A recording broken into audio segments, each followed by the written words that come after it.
Hello everyone, Spectator for Purim number 3. Today is a very difficult day in Israel.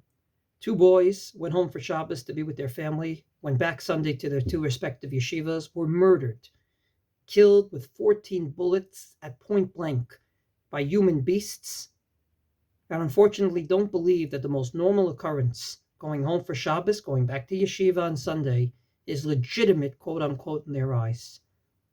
This not only is a human tragedy, but it hits home because they're part of the religious Zionist community that many of us are part of. And it happens to be that one of the two murdered brothers, Hallel Menachem, Hashem Yikom Damo, served together with my son in the military.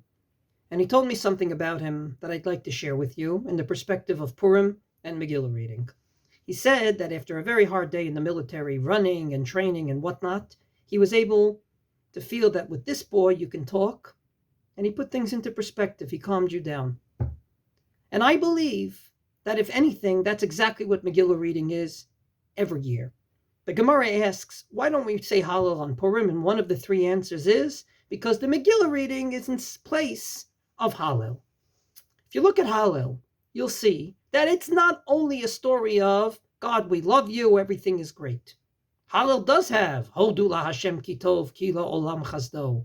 Hallel does have Zeh Hayom Asa Hashem. This is the day God you made. Nagila v'nismechavo. We're going to be very, very happy. As does the Megillah in the psukim of Lahudim Aital Rav Simcha v'Sason v'Yikar, and how everything turned out okay. And yet at the same time, the same Hallel has psukim like Ana Hashem Oshiana, God save us. The same Hallel has the pasuk of Mina Meitzar Karatiya, from dire straits I call out to you, God. Anani Bamer Chavka, God, please save me in less than dire straits.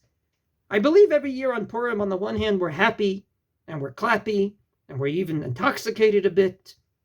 And indeed, we don't say Tachanun on Purim in Shul. And yet, on the other hand, there was an ancient custom brought by the Tur, son of the Rosh, in his code, that on Purim itself, they would say Slichos and they would scream out to God, God, may this never happen again.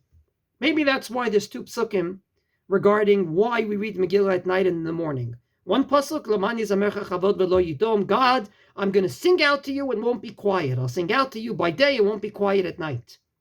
All about song and praise. But the other pasuk is Elokai, Ekra elecha yomam, I'll scream out to you during the day, Velayla v'lo dum yali, and at night don't be quiet. Namely, when tragedy hits and it will hit again, God, don't be quiet. May it be a Purim in which the former overrides the latter. But allow us not to be naive as we get into this Purim and think everything is great. Let us read the Megillah with the same consciousness as saying Hallel. On the one hand, thanking God for what we have, and on the other hand, screaming out to God for what we unfortunately still lack. Besorot tovot, Yeshuot v'nechamot.